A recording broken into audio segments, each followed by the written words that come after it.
Yes, indeed, my first guest has starred in numerous films, including Far From Heaven, Any Given Sunday, and The Right Stuff. Now you can see him in the new film In Good Company. Please welcome Dennis Quaid.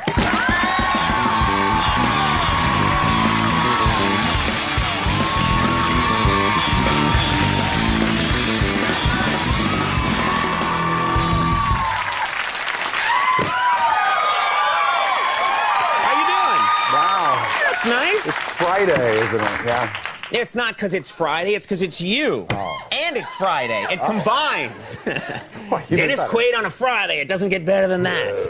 Now, first of all, congratulations. I've been hearing about this film for a while before I saw it. It's been getting such great reviews. People are talking about it. It's a great movie. Yeah, and it's a nice part for I've noticed in the movie you're playing a salesman who's he's a charming guy. He knows how to sell people, and you're very good in the role. Very believable in the role. I play a guy who's 50-ish, right, like myself, and he's one of the good guys of the world. He goes to work every day, believes in his job and his family, and he comes to work one day. His company's been sold out from under him. Right. And he's no longer the boss. He has a new boss, and it's half his age. Right. Topher Grace. That's Topher Grace. Yeah. Who's 14 years old, actually. Yeah, about that. At least when we started making it. He's wearing a pinwheel hat in the movie. It's incredible. Then he starts dating my daughter. Yeah, yeah. Which gets really... But here's the thing I noticed about it is that I'm looking at you, and one of the reasons that you come across such a charming guy in this movie and in a lot of movies you do is you have this smile that's a killer smile. People write about this smile. Women go crazy for your smile. You can get anything with that smile. Really? Yeah. Look at that. In fact, you got 20 bucks? Yeah, I would give you 20 bucks if I had it. This is a show suit. It's not mine. It has Brian Williams money in it. But you know, I wish I would kill for that smile. My smile's kind of creepy. I have a creepy, maniacal kind of like, that's my smile. Don't, that's just sad. Don't pretend that's a good smile. Look, see his smile. There's that smile, right? Actually, there's this one. Look at this one. It's actually dentures. I do this when I try and smile. When people say pose for photograph, and they're like, come on, Conan, smile. And I go like dentures, that. Though. What? But the smile is really this. Oh, really? That's really it. Very nice, yeah. Take those choppers out. Yeah. So you also got the nice hair, too. I admire the hair. I always look at the hair on men. I have the same amount of hair I had when I was 18, only now half of it comes out of my ears and my nose. That's the only but thing. But you're able to comb it out and around, which is nice. Yeah. That's Trump's secret. Like that. I mean, I can't believe it was, I turned 50 last year, and I was actually really glad to get those nose and ear trimmers, you know? Right. Come in handy. It's like a weed whacker that you shove up here. Yes. It's made by, a great company. We'll talk about that later. I'm promoting it. Of course, you've had great success as an actor, but before you had your success, you had to struggle a little bit like a lot of people in your profession. I had a lot of odd jobs before I got into acting. Or to get money to go out to L.A. Right. You had to save up some money, and one of the things you did, I'm guessing this is in Texas, that you're in Houston, is that right? You're from Houston, that you were a brush salesman. I was a Fuller Brush man. Fuller Brush man? Yeah. Okay. I don't Sounds like a porno role, actually. Fuller Brushes. As porno brush man. I sold boar bristle brushes door to door. Right. And in 120-degree heat. It was really hard, it's hard to get people to listen to you as a door-to-door sales. So what would you do to get their attention? Well, finally I took to putting on a fake English accent. And in Texas, that was something. The only reference I really had to an English accent was, Oliver was out at the time. Right. So hello, ma'am. See, I would be Would you like to buy a full bristle brush? It's full bore bristles. Yeah. Consider yourself at home. Now, they must have called the police on you. It's just like... No, they would actually stand there with their jaws, open and just sort of listen to me and then finally slowly shut the door. But, yeah. You could clean your chimney out with this brush. You could.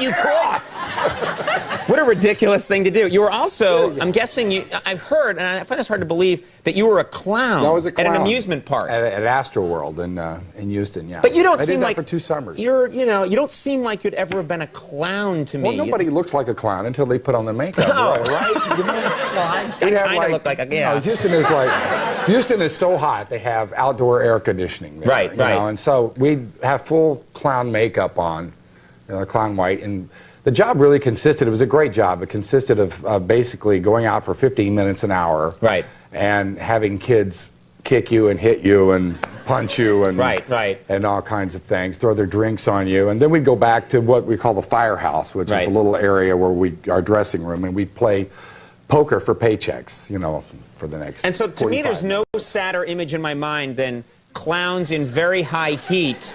Yeah. Playing poker, like just their faces melting. Yeah. Playing like sad poker in like a concrete bunker. Yeah. It's very. And then you'd crack out the British accent every now and then to get the rest of the guys going. It was very Dolly-esque. These were tough times.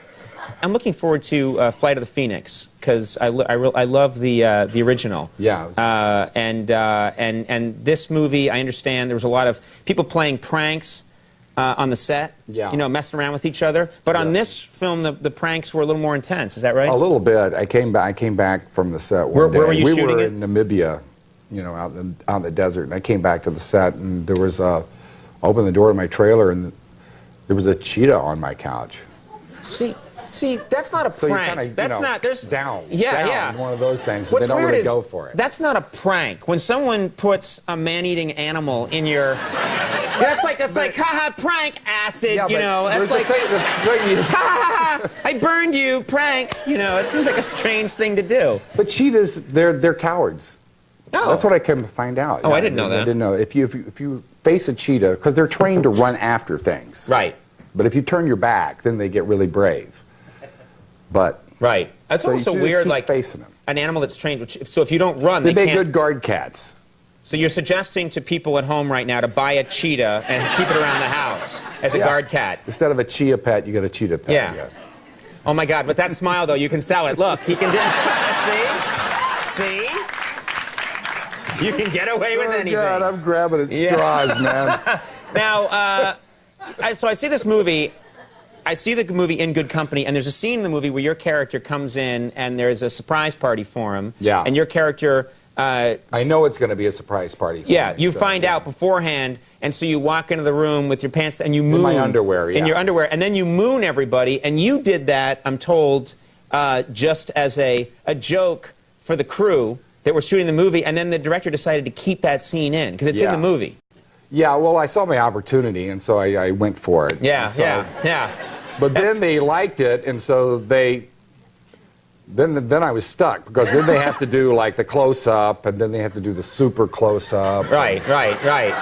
It's actually a 90-minute scene, a lot of montage shots of your ass, just one after the other. You see it from every angle. For a day and a half. I thought I was going to have the day off early, but... Yeah. Well, it worked out very nicely. Yeah. Now, In Good Company, we have a clip from the film. You've already set up the basic idea, which is that you're this great salesman, good family man. Topher Grace comes in as your boss suddenly, and he's like 23 years old or something, 25 years old, and it's a very awkward situation for you.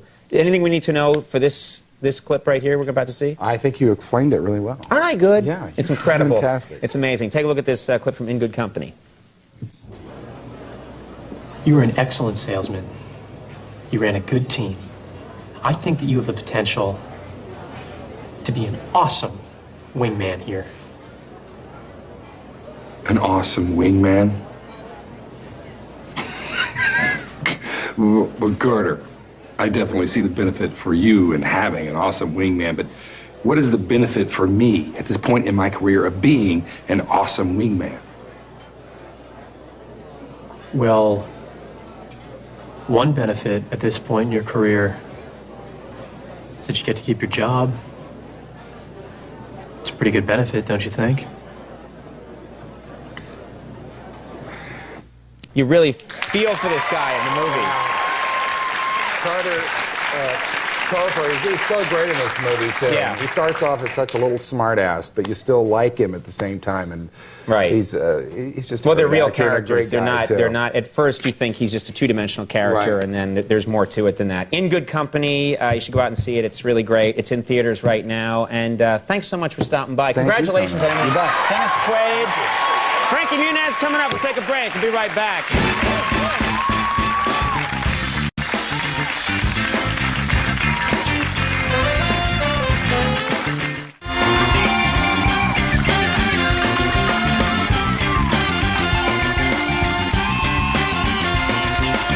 All right, everybody, we are back. So nice.